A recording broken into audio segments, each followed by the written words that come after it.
या अल्लाह उनको इस दुनिया में भी और आखिरत में भी उसको इबरत का निशान बना दे और ज़िल्लुल और रुस्वा कर दे। हमें वहाँ पर ये आमर डिक्टेटर तीसरे नंबर पर था एजाजुल हक। कल मैंने चैलेंज किया, उसके मैं मज़ार पे भी गया था। मैंने कहा एजाजुल हक, तुम कुरान पाक पे हल्फ दे दो कि तुम फॉर्म 45 के मुताबिक जीते हुए हो। ना सिर्फ मैं अपनी पिटीशन वापस लूँगा जो ट्रिब्यूनल में है, बल्कि पूरी कौम के सामने मैं माफ़ी मांगूंगा। और आज मैं फिर दोबारा रिपीट कर रहा हूँ, ये खाना काबा में आना चाहे, ये फैसल मस्जिद में आना चाहे, ये सुप्रीम कोर्ट में आना चाहे, ये पूरे पाकिस्तान के मीडिया पे कहीं आना चाहे, मेरे सामने आके बैठ के आपके हलफ दे दे तो शौकत बसरा पूरी कौम से माफ़ी मांगेगा और अपनी पिटीशन वापस ले लेगा। अब जो सबसे अहम बात है, जो दोस्तों ने उसको क्या टच नहीं किया, मौलाना फजलुर रहमान अचकजई साहब, अभी मैं मेंगल साहब की एक प्रेस कॉन्फ्रेंस सुन रहा था, इंक्लूडिंग जावेद लतीफ़ जो मुस्लिम लीग नून का है, हमने कल भी मुतालबा किया था कमिश्नर रावलपिंडी कि जिन्होंने कहा कि इस 70 हज़ार से हमारी समाबिया बहन बैठी हैं, 70 हज़ार वोटों से जीती हुई सीटें हमने उनके रिजल्ट चेंज किए।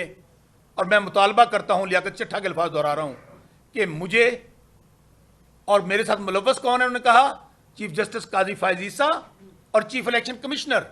और लियाकत चट्ठा ने कहा मैं मुतालबा करता हूं कि हम तीनों को डी चौक पर फांसी पर लटकाया जाए।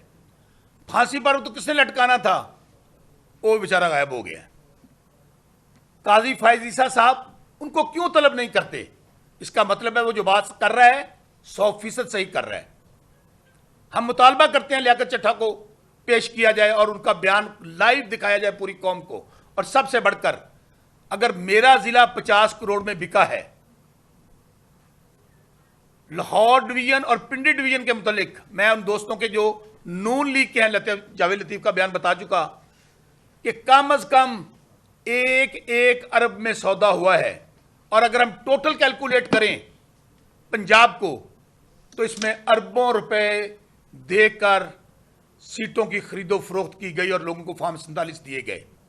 हम ये मुतालबा करते हैं चीफ जस्टिस काजी फाइसा साहब से कि चीफ जस्टिस काजी फाइसा साहब, अगर आप धांधली में मुलव्वस नहीं हैं, इस इलेक्शन को वो पतन के सरवर बारी साहब कह रहे थे कि क्या नाम दिया जाए, इसको फ्रॉड इलेक्शन कह लें, झुर्रू इलेक्शन कह लें, धांधला कह लें, और पाकिस्तान की सबसे तारीख का सबसे बड़ा डाका कह लें जो पाकिस्तान के अवाम के मैंडेट पर पड़ा है। और इमरान खान जेल में बैठकर इन सब को उसने हराया है, उनके वोटों पे डाका पड़ा है। हम मुतालबा करते हैं चीफ जस्टिस काजी फाइसा साहब, मैंने कल भी शेर पढ़ा था आपकी अदालत में खड़े होकर कि काजी साहब मिट जाएगी मखलूक तो इंसाफ करोगे, मुनसिफ हो तो हजर बर्पा क्यों नहीं करते? 2 महीने रह गए आपके, और अगर आपका यही हाल रहा तो शेख शहीन साहब कह रहे कि आप पसंद करेंगे जस्टिस मुनीर के साथ उठना या काजी फाइजा का नाम मिट। अगर आपका यही तरीकाकार रहा तो आपका नाम जस्टिस मुनीर से भी अगले वाली लिस्ट में होगा।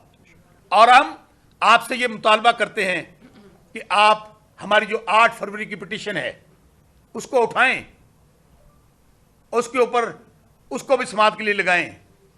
आप ये जो हमारे खिलाफ अभी जो जुडिशियल ट्रिब्यूनल का केस आया है, इसके ऊपर तो आपको बहुत जल्दी है और लगाना चाहते हैं। और हमने कल दरख्वास्त दे दिया, राजा साहब के भी नॉलेज में है, सबके नॉलेज में है, हमने दरख्वास्त दे दी है सुप्रीम कोर्ट में कि चीफ जस्टिस काजी फाइसा साहब, हमें आप पर इत्मीनान नहीं है, हमें आपसे इंसाफ की तवक्को नहीं है, आप फिल फॉर हमारे केसेस से अलग हो जाएं। और आखिर में ये बात कह के कि अगर अरबों रुपए में सीटें बिकी हैं, खुद मुस्लिम लीग नून वो बाऊजी जिनको बड़ा संघार कर लाया गया था, जो सबसे बड़ा स्टॉलवर्ड था बाऊजी नवाज शरीफ, जो यहां पर कबूतर उड़ाने आया था, वहां हमने उनके तोते उड़ा दिए, आज तंदूरों के विजिट कर रहे हैं। यार अगर वो हार गया, नवाज शरीफ हार गया, तो इनमें जीता कौन है? सलमान अकरम रैस साहब का हल्का आपके सामने है, वो ओन चौधरी इतना बड़ा लीडर, वो सबसे ज्यादा वोट ले गया पाकिस्तान में।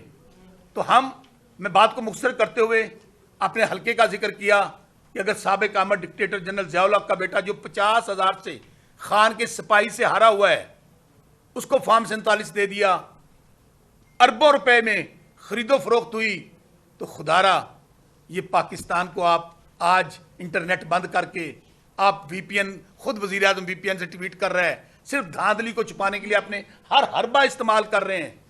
कभी आप ऑर्डिनेंस ला रहे हैं, कभी आप ट्रिब्यूनल के जजेस बदल रहे हैं, लेकिन आप जो कुछ कर लें, अल्लाह हक है, हक की हमेशा फतेह हुई है। इमरान खान के साथ पूरा पाकिस्तान खड़ा हुआ है। इंशाल्लाह 2 महीने आपके पास और हैं, 30 अक्टूबर तक इंशाल्लाह आप अपने अंजाम को पहुंचेंगे।